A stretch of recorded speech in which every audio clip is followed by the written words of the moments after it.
Buenas noches. Hay historias que uno recibe y que no sabe bien si publicar o no. Esta es una de esas. Nos llegó hace unos días por mensaje directo de alguien que dice haber servido en el ejército mexicano durante 3 años, destacado en una zona serrana del norte del país. Me pidió no revelar su nombre completo ni el batallón exacto, así que simplemente lo vamos a llamar Rodrigo. Todo lo que van a escuchar, lo escribió él mismo, con sus propias palabras, a las 3 de la mañana, porque dice que no podía dormir. Y después de leerlo, yo tampoco pude. Yo entré al ejército a los 19 años porque en mi rancho no había de otra. Mi papá trabajaba el campo, mi mamá vendía en el mercado, y yo quería algo diferente. Me mandaron a un batallón de infantería y a los 8 meses ya estaba en la sierra, haciendo recorridos por zonas donde el gobierno lleva años peleando contra gente que no quiere que entres a su territorio.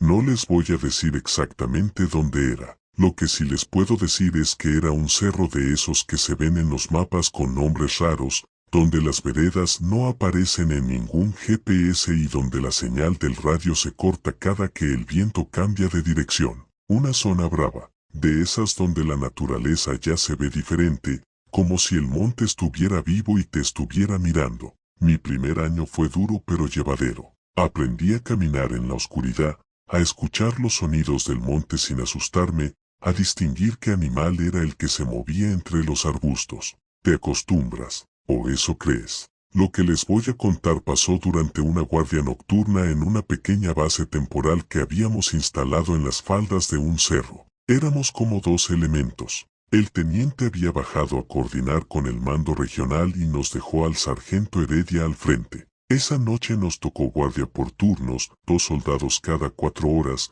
rodeando el perímetro y vigilando los accesos. Me tocó el tercer turno, el peor, el de las 2 a las 6 de la mañana. Mi compañero era el soldado Fuentes, un chavo de Sonora, tranquilo, de esos que no hablan mucho pero que cuando dicen algo siempre tiene sentido. Nos pusimos los chalecos, agarramos los radios, y salimos a relevar a los anteriores. La noche estaba quieta, demasiado quieta. Eso es algo que uno aprende en la sierra, el monte nunca está completamente en silencio. Siempre hay algo, grillos, viento, algún animal moviéndose en la maleza. Pero esa noche, desde que salimos de las tiendas, no había nada, ni un grillo, ni una rama moviéndose. Era como si todo el monte hubiera decidido aguantar la respiración al mismo tiempo. Fuentes me miró y no dijo nada. Yo tampoco. Los dos lo sentimos. Empezamos el recorrido por el perímetro. Linterna en mano, rifle al hombro, ojo pelón. Todo normal en apariencia. Las tiendas de mis compañeros a espaldas, la oscuridad del monte enfrente. Caminamos como 20 minutos sin novedad. Y yo ya estaba convenciéndome de que el silencio era cosa del frío, de que a veces el clima hace eso, cuando Fuentes se detuvo de golpe. ¿Escuchaste eso?, me preguntó en voz muy baja. Yo me detuve y agucé el oído. Pasos. Lentos, irregulares, como de alguien caminando con cuidado entre las piedras. Venían de la ladera izquierda, donde el cerro sube más empinado y donde habíamos marcado un sector sin acceso fácil. Podría ser un animal, dije, más para convencerme a mí mismo que a él. Los animales no caminan así, me contestó Fuentes. Y tenía razón. Esos pasos eran bípedos, de 2 pies. Alguien estaba ahí. Llamamos por radio al sargento Heredia. Le reportamos el movimiento. Nos dijo que lo monitoreáramos pero que no nos adelantáramos, que esperáramos confirmación antes de actuar. Estuvimos así como 10 minutos, escuchando. Los pasos se detuvieron. El silencio volvió. Heredia nos dijo que siguiéramos el recorrido. Seguimos caminando, pero ya con otro ánimo. La sangre fría que uno aprende a mantener en el servicio se estaba empezando a calentar. Y entonces, al llegar al punto más alejado del perímetro, vimos una figura. Estaba parada entre los árboles, a unos 40 metros de distancia. No se movía. Era una silueta oscura, alta, muy quieta. Con la linterna no alcanzábamos bien porque los árboles rompían el haz de luz. Pero ahí estaba, mirando hacia nosotros, o eso parecía. «Identifíquese», gritó Fuentes, con voz firme, de mando. Nada. La figura no respondió ni se movió. Ejército mexicano, identifíquese, repitió, esta vez más fuerte. La figura se fue hacia atrás, despacio, sin prisa, como si supiera perfectamente que no la íbamos a seguir hacia la oscuridad del monte, y en 3 o 4 pasos, desapareció entre los árboles. Reportamos al sargento. Él ordenó que nadie saliera del perímetro hasta que hubiera luz. Cerramos filas, despertamos a 2 compañeros más para reforzar los puntos ciegos y pasamos el resto del turno completamente alerta. Pero lo más perturbador no fue eso. Como a las 4:30 de la mañana, cuando ya casi podíamos ver el primer destello grisáceo del amanecer en el horizonte, el radio del sargento Heredia empezó a sonar.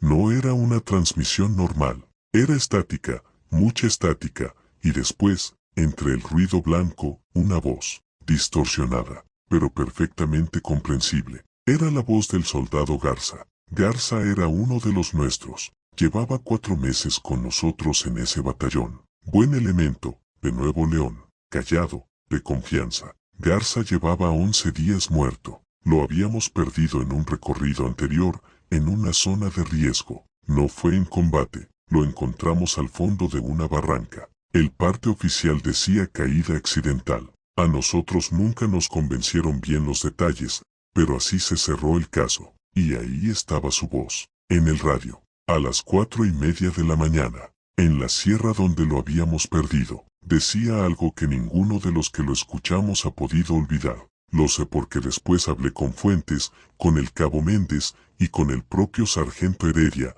y los 4 recordamos exactamente lo mismo, palabra por palabra. No se metan al Cerro del Norte. Ya saben quiénes están allá. Ya me vieron. Y luego estática. Y silencio. El sargento Heredia apagó el radio. Se quedó sentado sin moverse como un minuto completo, con la mano todavía en el aparato. Nadie dijo nada. Yo sentí que el frío de la sierra se me había metido hasta los huesos, de ese frío que no es de temperatura sino de otra cosa. Al amanecer hicimos el reporte de lo sucedido, la figura, los pasos, la transmisión.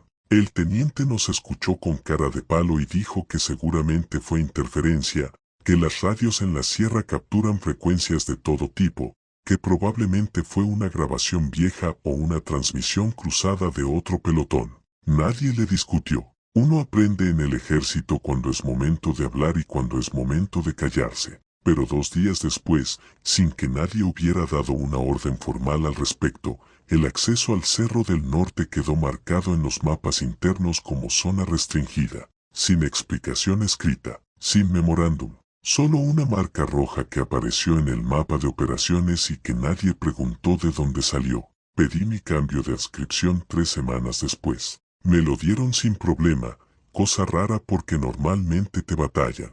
Como si el mando también quisiera que alguien menos se quedara cerca de ese cerro. Nunca volví a hablar con Fuentes después de que nos separaron. Sé que siguió activo, pero no sé más. Al cabo Méndez lo vi una vez en una ceremonia, en el día del ejército, y cuando intenté sacar el tema con la mirada, él simplemente volteó para otro lado. Y al sargento Heredia, dicen que pidió su baja voluntaria el mes siguiente, que se fue a vivir a un pueblo chico, lejos de todo, que no habla del servicio con nadie. No sé qué estaba en ese cerro, no sé quién era la figura que vimos entre los árboles esa noche, no sé cómo la voz de un hombre muerto llegó a través de un radio en medio de la sierra. Lo que sí sé es que Garza tenía razón, que algo en ese cerro ya nos había visto, y que, por alguna razón que no entiendo todavía, decidió dejarnos ir. Eso es lo que me quita el sueño, no lo que vimos, sino que lo que fuera que estaba ahí, nos vio, nos conoció, y aún así eligió no hacer nada, porque, hasta hoy, no tengo respuesta. Rodrigo, es soldado, norte del país. Yo no sé, compa, hay cosas que el ejército ve en esos cerros que nunca van a llegar a un parte oficial. Hay zonas de este país donde el monte guarda secretos que ningún mapa marca y ningún mando va a reconocer. Y hay hombres que salen de esas sierras con algo pegado en los ojos que ya no se les quita. Después de escuchar esto, ¿tú entrarías al Cerro del Norte? Te leo en los comentarios. Si trabajas de noche, si has visto algo que no puedes explicar, escríbenos. Aquí siempre hay alguien escuchando. Buenas noches. o lo que quede de ella. Esta historia me la mandó alguien que tardó casi 2 años en escribirla. Me dijo que intentó hacerlo varias veces y que cada vez que llegaba a cierta parte, tenía que cerrar la computadora y salir a la calle a respirar. Lo entiendo. Después de leerla completa, yo hice lo mismo. Se llama Everardo. Fue soldado de infantería en una zona serrana de Chihuahua. Y lo que nos cuenta ocurrió durante una comisión de reconocimiento que, según él, nunca debió haberse autorizado. Hay cosas que uno aprende a guardar en un cajón mental, de esos que uno cierra con llave y avienta la llave lejos, no porque quiera olvidar, sino porque si las dejas sueltas en la cabeza, te comen vivo. Lo que les voy a contar lleva 2 años en ese cajón, y ya no cabe. Era noviembre, de esos noviembres chihuahuenses que te pelan los huesos, donde el frío de la sierra no es como el frío de la ciudad. Es un frío que pesa, que huele a pino y a tierra mojada, y que a las 2 de la mañana se siente como si el mundo entero se hubiera muerto y nadie te avisó. Éramos 5 en la comisión. El sargento de apellido Bracamontes, que llevaba 12 años en el servicio y que era de esos hombres que ya no se espantan con nada, o eso creíamos. El cabo Iriarte, flaco, de Sinaloa, que siempre traía una estampita de la Virgen de Guadalupe atorada en el interior del chaleco. El soldado Ponce, que era nuevo, apenas 6 meses de servicio, y que todavía tenía esa mirada limpia de quien no ha visto nada feo. Y Celestino Urías, al que todos le decíamos Tino, que era mi cuate desde el entrenamiento básico, de Durango. Buena gente, de las de a de veras. Y yo, Everardo, 23 años, creyendo que ya lo había visto todo. La misión era simple en papel: recorrido de reconocimiento por una vereda serrana que conectaba 2 puntos estratégicos, detectar presencia de grupos, marcar coordenadas, regresar al campamento antes del amanecer. Habíamos hecho eso docenas de veces. Lo que nadie nos dijo antes de salir era que esa vereda específica llevaba meses sin usarse, que el último pelotón que había pasado por ahí regresó incompleto y con los elementos que volvieron sin querer hablar de lo que vieron.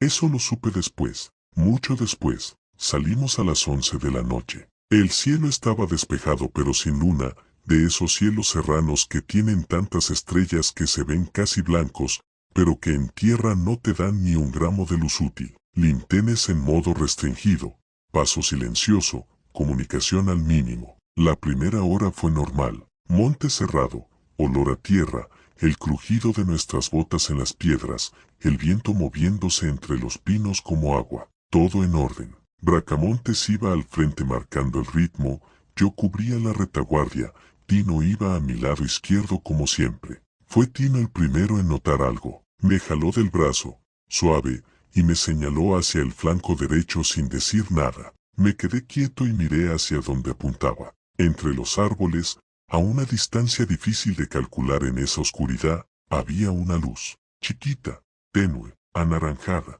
como de una veladora o un encendedor, que se movía despacio, horizontalmente, como si alguien la llevara caminando. Le hice la seña a Bracamontes. Él la vio también. Por radio informamos al mando base. Nos dijeron que no había ningún elemento registrado en ese sector. La luz siguió moviéndose un momento más y luego se apagó, sin prisa, como cuando uno sopla una vela. Seguimos adelante. 20 minutos después, Ponce, el nuevo, se detuvo de golpe y casi me echó a perder el paso. Oiga, susurró con la voz apretada. ¿Cuántos somos? 5, contestó Iriarte en voz baja, con ese tono de ya cállate nuevo. Cuéntenos, insistió Ponce. Nos detuvimos. Bracamontes en la punta, Iriarte a su derecha, Ponce, yo, Tino, 5. Éramos 5. ¿Por qué preguntas? Le dije a Ponce. Porque cuando volteé para atrás, vi 6. Nadie dijo nada. Bracamontes revisó el perímetro con la linterna en modo mínimo. Monte, piedras, árboles, nada. Te está ganando el frío, le dijo Bracamontes. Síguele. Seguimos. Pero yo, desde ese momento, empecé a contar, mentalmente, cada tanto, como un tic nervioso. 1, 2, 3, 4, 5. Siempre 5. Siempre los mismos. Llegamos al primer punto de verificación sin más novedad.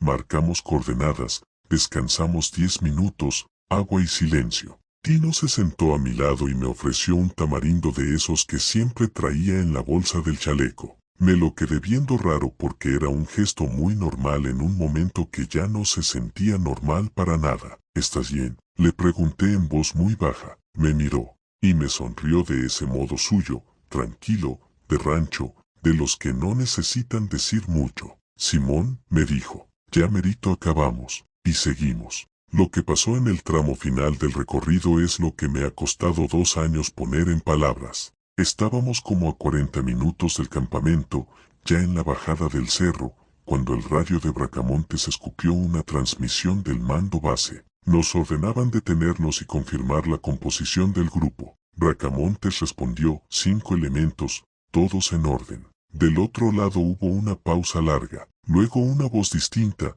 más seria. Sargento Bracamontes, necesito que confirme identidades. Nombre y número de cada elemento presente. Bracamontes nos miró raro y fue nombrando uno por uno. Él mismo, Iriarte, Ponce, yo. Y luego dijo, soldado Celestino Urías. Del otro lado del radio, silencio. Luego la voz, más quieta todavía. Sargento, el soldado Urías no salió con ustedes esta noche. Bracamontes apretó el radio. Afirmativo que salió, lo tengo aquí presente. Negativo, sargento. Urías reportó enfermedad a las 22 horas. Está en el campamento. Lleva 3 horas en su catre con fiebre. El médico de guardia puede confirmarlo. El mundo se me vino encima en ese momento. No de golpe, sino despacio, como cuando uno entiende algo que no quiere entender y el cerebro lo va dejando entrar de a poquito para no quebrarte. Volteé hacia donde Tino había estado caminando a mi lado durante las últimas 3 horas.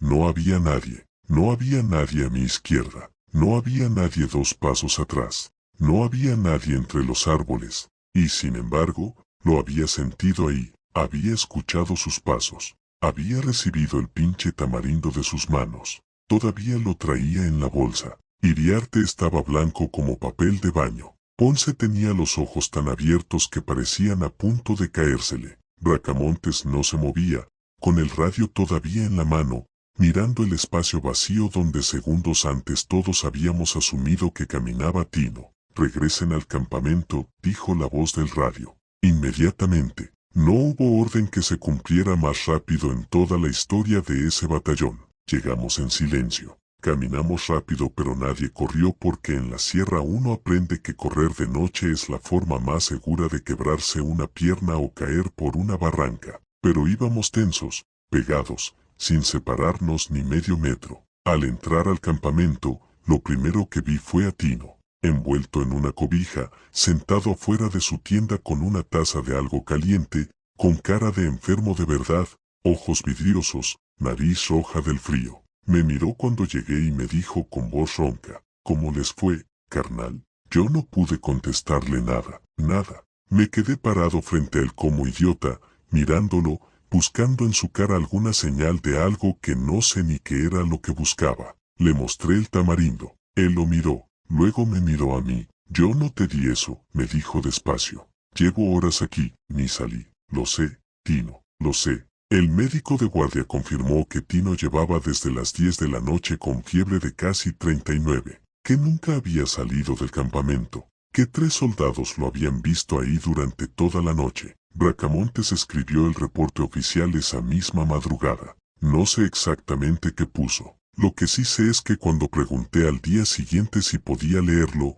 me dijeron que ese documento estaba clasificado por razones operativas. Un reporte de reconocimiento de rutina, clasificado. Nunca se habló del tema abiertamente, ni entre nosotros 5. Los primeros días nos mirábamos de reojo, como esperando que alguien dijera algo. Nadie lo dijo. Iriarte empezó a traer 2 estampitas de la Virgen en lugar de una. Ponce pidió su baja 3 semanas después, antes de cumplir su primer año. Bracamontes se volvió más callado de lo que ya era mucho. Y yo me quedé con una pregunta que no me ha soltado desde entonces. Si lo que caminó con nosotros esa noche no era Tino, si era otra cosa usando su cara, su voz, sus gestos, su manera de caminar, su costumbre de traer tamarindos en el chaleco. ¿Cuánto tiempo llevaba con nosotros antes de que Ponce lo notara? ¿Desde cuándo nos estaba siguiendo? ¿Y por qué, cuando quisimos, simplemente desapareció? Eso es lo que me come, no la aparición, no el susto, sino saber que algo en ese monte nos conocía lo suficiente para imitar a uno de los nuestros con ese nivel de detalle, que sabía cómo se llamaba, cómo caminaba, que cargaba en las bolsas, que nos estuvo mirando el tiempo suficiente para aprendernos, y que después de todo eso, simplemente decidió soltarnos. Esa sierra sigue ahí, esas veredas siguen ahí, y lo que camina entre los pinos de noche, también. Everardo, es soldado de infantería, Chihuahua. 2 años tardó este hombre en escribir esto. 2 años guardando algo que no tiene nombre, que no entra en ningún reporte oficial, que no cabe en ninguna explicación lógica. La sierra de este país guarda cosas que el uniforme no te protege, que el rifle no te protege, que ningún entrenamiento te prepara para ver. Y lo más perturbador de todo esto, lo que a mí personalmente me dejó sin sueño, no es lo que lo siguió esa noche, es que todavía sabe sus nombres. ¿Tú te adentrarías en esa sierra? Te leo en los comentarios, si es que después de esto todavía puedes dormir. Hay testimonios que llegan al canal y uno los lee de corrido, y hay otros que uno tiene que leer por partes, levantarse, caminar un poco, regresar. Este es de los segundos. Nos lo mandó un hombre que firmó solamente con sus iniciales, JAR, es militar, zona serrana de Sonora. Dice que nunca había contado esto completo, ni a su familia, ni a su esposa, que nosotros somos los primeros. No sé si sentirme honrado o preocupado. Probablemente las dos cosas. Hay un sonido que uno aprende a reconocer en la sierra y que no tiene nombre en ningún manual militar. No es el viento, no es un animal, no es una rama quebrándose. Es algo que está entre todas esas cosas al mismo tiempo, algo que el cerebro no puede clasificar bien y entonces simplemente te manda una señal directa a la base del estómago que dice, aquí hay algo que no debería estar. Yo escuché ese sonido por primera vez a los 21 años en una sierra del norte de Sonora, durante una comisión que empezó normal y terminó de una manera que todavía hoy, con 42 años y 2 hijos, no puedo explicarle a nadie sin que me tiemble la voz. Éramos 8 elementos, una comisión de patrullaje y verificación de zona. Nuestro cabo se llamaba Efraín Solórzano, 34 años, originario de Hermosillo. 14 años de servicio. Era de esas personas que transmiten calma con solo pararse a tu lado. Voz gruesa, pausada, de las que no se quiebran. Cuando Solórzano hablaba, uno sentía que todo estaba bajo control, que nada podía salirse de los límites conocidos del mundo. Eso hacía que lo que pasó después fuera todavía más difícil de procesar. Llevábamos 2 días en la sierra. La primera noche sin novedad. La segunda noche fue cuando empezó todo. Habíamos montado un campamento provisional en una plenade rodeada de pinos viejos, de esos que tienen el tronco negro y retorcido de tantos inviernos. El campamento era básico, tiendas de campaña, fogón apagado para no marcar posición, centinelas rotando cada 3 horas. Yo tenía el segundo turno de guardia, de medianoche a las 3. Me relevó el soldado Armenta, me puse el chaleco, agarré el rifle y salí al perímetro. La noche estaba helada y quieta, cielo limpio, estrellas hasta donde alcanzaba la vista. Caminé el perímetro 2 veces sin novedad, luego me aposté en el punto norte, que era el más alto y desde donde se veía mejor el descenso del cerro. Llevaba como 40 minutos ahí parado cuando escuché pasos acercándose desde mi izquierda. Levanté el rifle por instinto, luego vi que era Solórzano. Reconocí su silueta, su manera de caminar,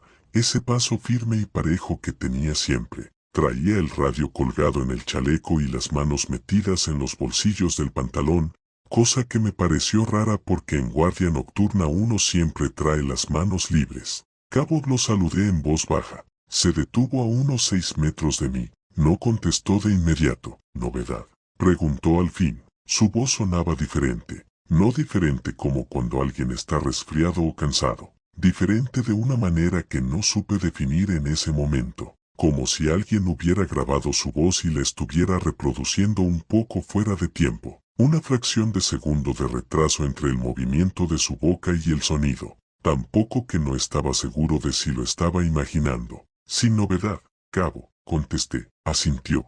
Se quedó parado ahí, mirando hacia el monte. No hacia mí, hacia el monte. Durante un buen rato que se me hizo eterno. Solórzano, ¿te está todo bien? Le pregunté. Todo bien, dijo. Y luego, después de una pausa que duró demasiado, hay algo en el pino grande. Volteé hacia donde señalaba. Un pino viejo a unos 30 metros del perímetro, el más alto de los que nos rodeaban. No vi nada. Cuando volteé de regreso, Solórzano ya no estaba. No escuché pasos alejándose. No vi su silueta moverse entre los árboles. Simplemente ya no estaba. Como si el monte se lo hubiera tragado en el segundo que yo tardé en voltear la cabeza. Me quedé paralizado. El frío de esa noche dejó de ser frío de temperatura. Me dije que había regresado al campamento, que había caminado rápido y en silencio porque así era él. Me lo dije con tanta convicción que casi me lo creí. Terminé mi turno y entré a la tienda de campaña. Solórzano estaba en su sleeping bag, dormido, con el radio guardado, las botas quitadas desde quién sabe cuándo. Me senté en el borde de mi petate y me quedé mirando el techo de la tienda hasta que amaneció. Al día siguiente no dije nada, no sé por qué. Supongo que una parte de mí ya sabía que si lo decía en voz alta, tendría que aceptar que había pasado de verdad. El tercer día fue el último día completo de la comisión. Se suponía que al día siguiente bajábamos. A media tarde, mientras hacíamos revisión de equipo, Solórzano se ofreció a hacer un reconocimiento rápido hacia el sector este, donde habíamos detectado una vereda sin registrar en los mapas. Le dije al teniente Garfias que yo lo acompañaba. Garfias lo pensó un momento y dijo que fuéramos no más de 2 kilómetros y de regreso antes de que oscureciera. Caminamos juntos como una hora. Solórzano iba adelante, yo detrás. Hablamos poco. Le pregunté cómo estaba su familia. Me dijo que su vieja andaba enferma, gripa no más, pero que le pesaba estar lejos. Le dije que ya merito regresábamos. Se rió cuedito. Todo normal. Todo completamente normal. Llegamos a un punto donde la vereda se bifurcaba. Solórzano se detuvo y estudió las dos ramas del camino. Luego me dijo que él seguiría por la derecha tantito mientras yo esperaba ahí,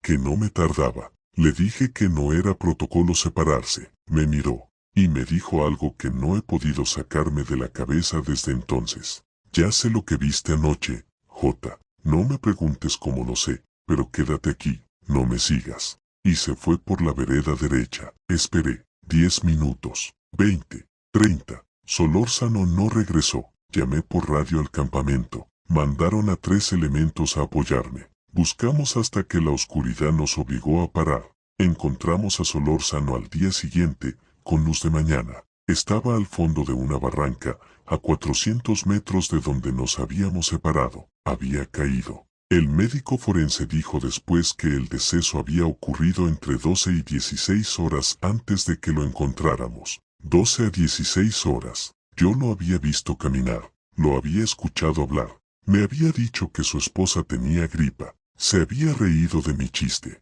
Hice el cálculo esa noche, solo, en el campamento, mientras los demás procesaban la pérdida a su manera. Si el médico tenía razón con su estimación, Solórzano llevaba varias horas muerto cuando caminó conmigo hacia ese sector, cuando se paró en la bifurcación, cuando me habló, y entonces recordé la noche anterior, la silueta junto al pino, la voz con ese retraso extraño, las manos en los bolsillos. Algo había estado practicando, algo había estado aprendiendo a moverse como él, a hablar como él, a conocer las cosas que él sabía, como el nombre de su esposa, como lo que yo había visto esa noche junto al perímetro. Y cuando ya estuvo listo, cuando ya tuvo suficiente práctica, me caminó al lado durante una hora para llevarme a ese punto exacto de la vereda. ¿Para qué? ¿Qué hubiera pasado si yo hubiera seguido por la vereda derecha? No lo sé. Y esa pregunta es la que me carcome cada vez que el silencio se pone demasiado espeso. Porque Solórzano,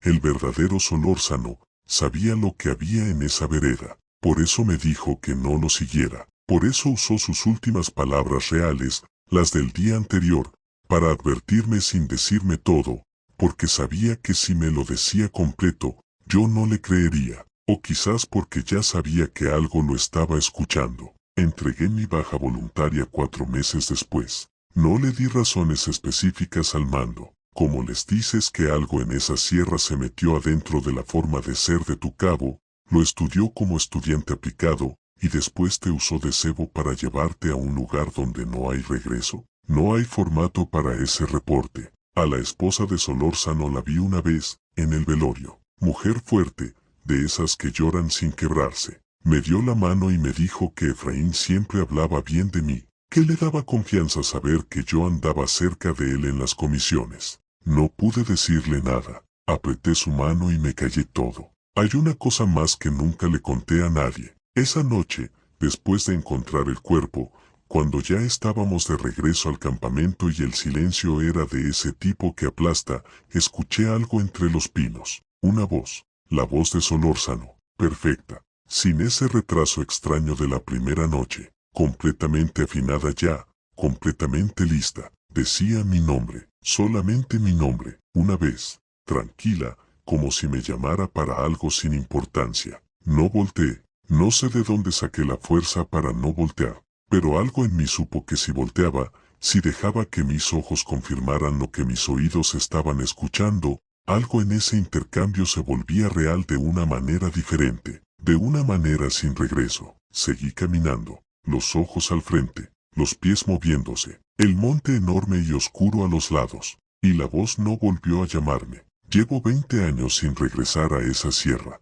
sin querer saber nada de esa zona, sin poder escuchar el nombre Efraín, sin que algo en mi pecho se apriete de una manera que no es tristeza sino otra cosa, algo más viejo que la tristeza, algo más cercano al miedo puro, lo que aprendió a hablar como él sigue ahí. Estoy seguro, esas cosas no se van, esperan, aprenden, perfeccionan, y tienen mucha, mucha paciencia. J.A.R. Soldado, Sonora. 20 años guardando esto, 20 años sin poder decir el nombre Efraín sin que el cuerpo reaccione antes que la mente. Hay cosas en este país que viven en los cerros y que no aparecen en ningún libro, en ningún expediente, en ninguna historia oficial. Cosas que observan, que copian, que aprenden a hacer lo que uno más reconoce para acercarse sin levantar alarmas. Y lo más aterrador no es que existan.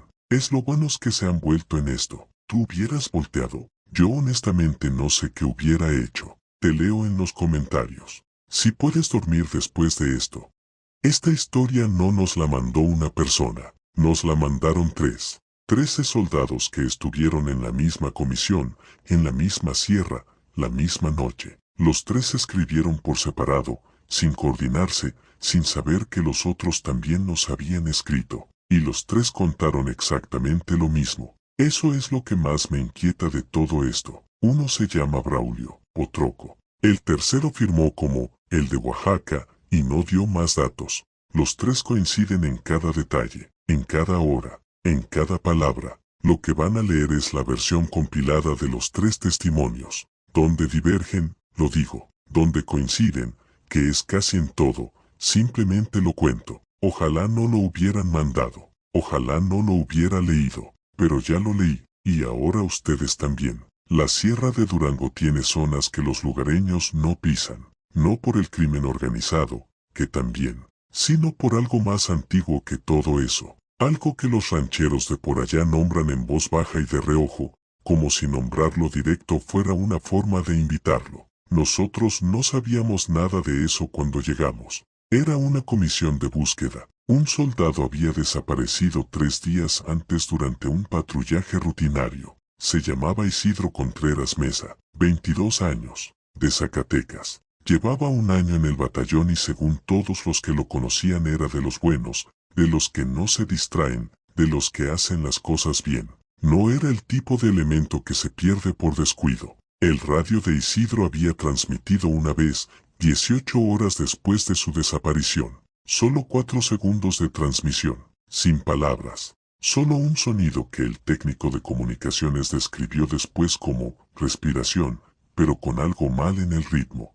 Nadie supo explicar mejor que eso. El técnico era un hombre de 38 años sin historial de nerviosismo. Cuando describió esa transmisión, los tres testimonios coinciden en que tenía las manos juntas sobre la mesa y las mantenía quietas con un esfuerzo visible. Entramos a la sierra en un grupo de 7. Braulio, Chenco, el de Oaxaca, y 4 elementos más al mando del teniente Palafox. Palafox era profesional, frío, de los que no especulan. Nos dijo que era una búsqueda y rescate, que siguiéramos protocolo, que nada de cabezas calientes. El primer día encontramos el equipo de Isidro, no todo junto, disperso. El radio aquí, la cantimplora allá, una bota a 20 metros de la otra, como si alguien hubiera ido dejando las cosas una por una mientras caminaba, o como si alguien más las hubiera ido quitando. Lo que no encontramos fue sangre, ni señales de lucha, ni rastros claros de arrastre, solo las cosas de Isidro, distribuidas en un radio de como 100 metros, con una precisión que se sentía casi decorativa, como si alguien las hubiera puesto ahí a propósito para que las encontráramos. Palafox ordenó recolectar todo y seguir buscando. Fue el de Oaxaca quien encontró el diario. Isidro llevaba una libreta chica, de esas de bolsillo, donde anotaba cosas. No era obligatorio, era personal. Estaba metida dentro de la bota que encontramos sola, sin pie adentro, parada perfectamente vertical contra un tronco, como si alguien la hubiera puesto ahí parada con cuidado. El de Oaxaca se la entregó a Palafox. Palafox la hojeó rápido, cara de palo como siempre, y luego hizo algo que los tres recuerdan igual porque nunca lo habían visto hacer. Se quedó quieto con la libreta abierta más tiempo del necesario, y cuando la cerró, la guardó en su propia bolsa sin decir nada, sin mostrársela a nadie. Esa noche, Palafox se durmió antes que todos. Cosa rara porque normalmente era el último en cerrar los ojos. Braulio encontró la libreta fuera de la bolsa de Palafox, tirada en el suelo junto a su sleeping bag, como si la hubiera soltado dormido o como si hubiera querido alejarla de él. Braulio la agarró, leyó lo que había dentro a la luz de la linterna, tapándola con el cuerpo para no despertar a nadie. Después le pasó la libreta a Chenco. Chenco leyó.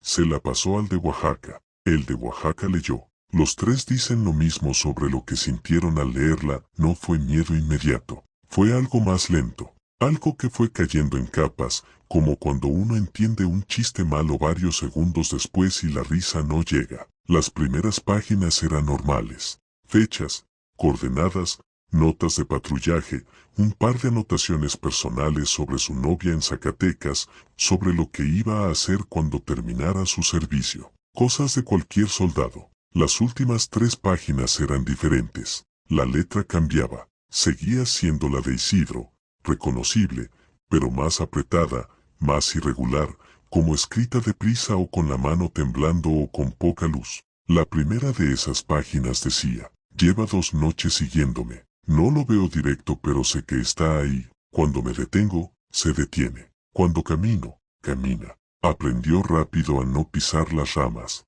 La segunda página, ya habla. No bien todavía. Dice mi nombre pero con el tono chuaco, como loro nuevo aprendiendo. Esta mañana dijo algo más. Dijo el nombre de mi mamá. No sé cómo lo sabe. No sé cuánto tiempo lleva escuchándome. Y la tercera página, la última, con una letra que los tres describen como casi irreconocible, como si la mano que la escribió ya no estuviera del todo en control de sí misma. Ya habla bien, ya habla perfectamente. Eso es lo peor. Esta noche me habló con mi propia voz. Sé lo que sigue. Si encuentran esto, no busquen hacia el norte. Lo que encuentren hacia el norte no soy yo, aunque diga que sí, aunque suene exactamente como yo, aunque sepa todo lo que yo sé, no soy yo. No se acerquen, no le hablen, sobre todo no le sé. Ahí se cortaba, a la mitad de una palabra. En los 3 testimonios, los 3 dicen lo mismo. La última letra era una C minúscula y el lápiz había hecho una línea larga hacia abajo, como cuando la mano se cae de golpe. Braulio devolvió la libreta junto a la bolsa de Palafox antes de que amaneciera. Ninguno de los 3 durmió esa noche. Al día siguiente, Palafox ordenó ampliar la búsqueda hacia el sector este y el sector sur. Específicamente descartó el sector norte sin dar explicación. Nadie preguntó. Los tres dicen que en ese momento entendieron que Palafox había leído la libreta completa, que sabía exactamente lo que ellos sabían. Fue a media mañana, buscando en el sector sur, cuando escucharon la voz. Venía del norte. Era la voz de Isidro, perfecta, limpia, sin ningún defecto. Gritaba pidiendo ayuda. Decía que estaba herido, que no podía moverse, que por favor fueran por él. Decía el nombre de Braulio, el nombre de Chenko. Decía cosas que solo Isidro podía saber, apodos, referencias a cosas del cuartel, el nombre del perro callejero que todos alimentaban en la base. Dos de los elementos que no habían leído la libreta empezaron a moverse hacia el norte. Palafox los detuvo con una orden seca, sin explicación, con esa voz de mando que no admite discusión. Los dos elementos obedecieron, confundidos. La voz siguió llamando durante como 20 minutos. Luego se fue apagando. Luego silencio. Chenko dice que durante esos 20 minutos no respiró normal ni una sola vez. Que cada vez que la voz decía su nombre sentía algo físico, como una mano helada pasándole por la nuca, y que tuvo que apretar la mandíbula para no responder, porque quería responder. Eso es lo que dice, que la voz era tan perfecta, tan completamente igual a la de Isidro, que una parte de él quería gritar que ahí estaban, que ya iban, que tuvo que pelear contra ese impulso con toda la concentración que tenía. Los tres dicen lo mismo, que la voz hacía que quisieras ir, que tenía algo adentro que jalaba. No encontraron a Isidro. Oficialmente sigue como desaparecido en acción. El expediente existe, está cerrado, y nadie del mando ha reabierto el caso. Palafox pidió su retiro 6 meses después. Se fue a vivir a Sinaloa, cerca del mar, lo más lejos de cualquier sierra que pudo. Braulio intentó contactarlo el año pasado. El número que tenía ya no existe. La dirección que le había dado un compañero común resultó ser de una casa rentada que Palafox dejó hace tiempo sin decirle a nadie a dónde iba. El diario de Isidro nunca apareció en el inventario oficial de evidencias recuperadas. Los 13 soldados que nos escribieron terminan sus testimonios de manera diferente, cada quien con sus palabras, pero con la misma idea en el centro. Braulio dice, lo que está en esa sierra aprendió a hablar con su voz. Y si aprendió eso, pudo aprender todo lo demás. Sigue practicando, de eso estoy seguro. Chenko dice, a veces pienso en los que van a esa sierra sin saber,